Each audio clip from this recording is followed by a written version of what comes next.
જય શ્રી રામ. હમણાં 5 જૂનના રોજ જ્યારે બાબા બાગેશ્વર ધામના પીઠાધીશ્વર ધીરેન્દ્ર કૃષ્ણ શાસ્ત્રીજી રાજકોટને આંગણે આવી રહ્યા છે, ત્યારે વિજ્ઞાન જાથાના જયંત પંડ્યાએ અને બીજા અન્ય વકીલ બીજા કોઈએ એને પાખંડ બતાવે છે.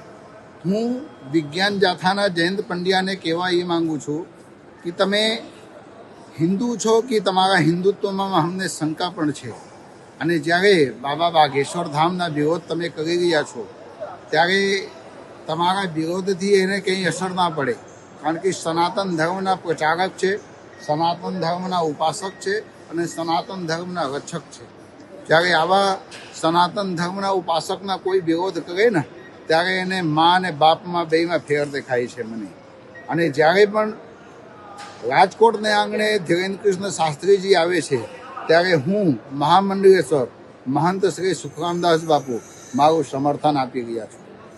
સનાતન ધર્મને બચાવવા માટે, સનાતન ધર્મના રક્ષા કરવા માટે સનાતનીઓ એ બધા એક છે, અને જ્યારે બધા સનાતનીઓ ધીરેન્દ્ર કૃષ્ણ શાસ્ત્રીજીને સાથે હોય ને ત્યારે જયંત પંડ્યાના અને બીજા અન્ય વકીલના અને બીજા અન્ય જે પોતાને સાધુ કહે છે એવા સાધુઓને પણ હું તોડ જવાબ આપું છું કે તમે ગમે એટલી ચોરી વગાડી રહ્યો, તમે ક્યારેય પણ ધીરેન્દ્ર કૃષ્ણ શાસ્ત્રીને રોકી નહીં શકશો. અને અમારા રાજકોટની અંદર જ્યારે પણ ધીરેન્દ્ર કૃષ્ણ શાસ્ત્રીજી આવે છે ત્યારે આવા ઉપદ્રવીઓ કંઈક ને કંઈક બાતને સાથે જોડાઈને કહે છે. અને કહે છે ને જયંત પંડ્યાએ કે એ કોઈ સાધુ નથી, એ કોઈ કથાકાર નથી, વાચક નથી. તો જયંત પંડ્યાને હું એ કહેવા માંગુ છું કે તું કોણ છો, પહેલે તું તારા બાપને પાસે જઈને પૂછ.